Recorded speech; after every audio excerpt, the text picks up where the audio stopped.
In every society, there are stories that live between the cracks of what's remembered and what's forgotten. Stories that aren't written in official records, but persist in the whispers of students, late-night conversations, and threads on forgotten message boards. This is one of those stories. The Nanjing University mutilation case. A tale soaked in silence. Nanjing, 1996. A city caught between its ancient history and a modern, rapidly transforming China.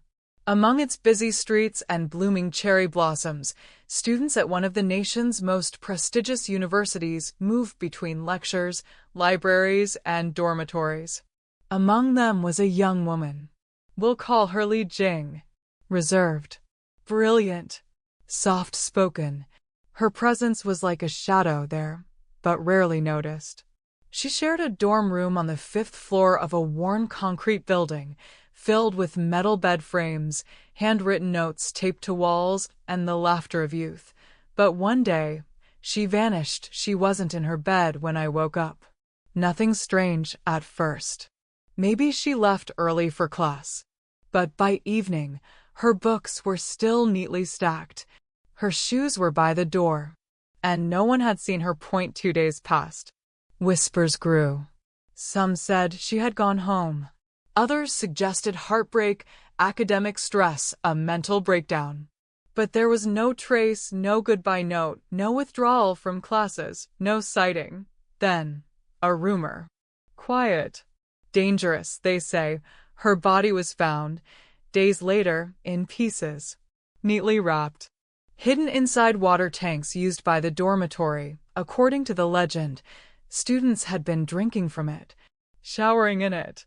The very water that flowed from their taps, from their showers, held something unthinkable, but no newspaper issued no statement. Nothing. The silence, some say, was louder than the scream. What do we do with a story like this? If true, it's a tragedy wrapped in horror, a young life taken and hidden, consumed by a community unaware. If false, it's something else entirely.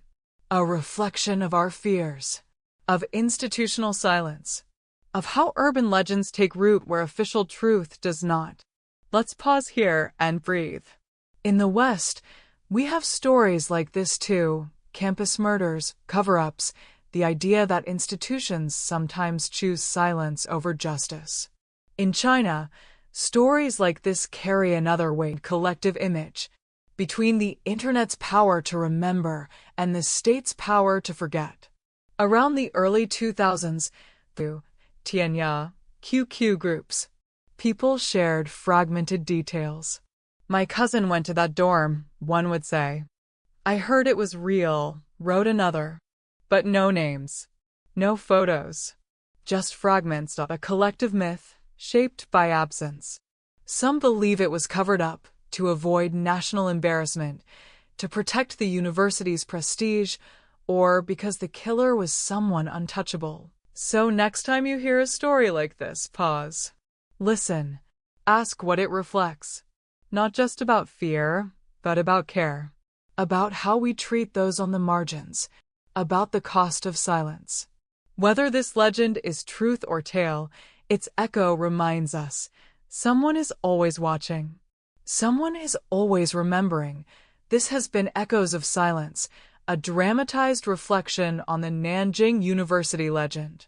Thank you for listening. And if you've made it this far, perhaps remember her name, even if it was never real. Li Jing.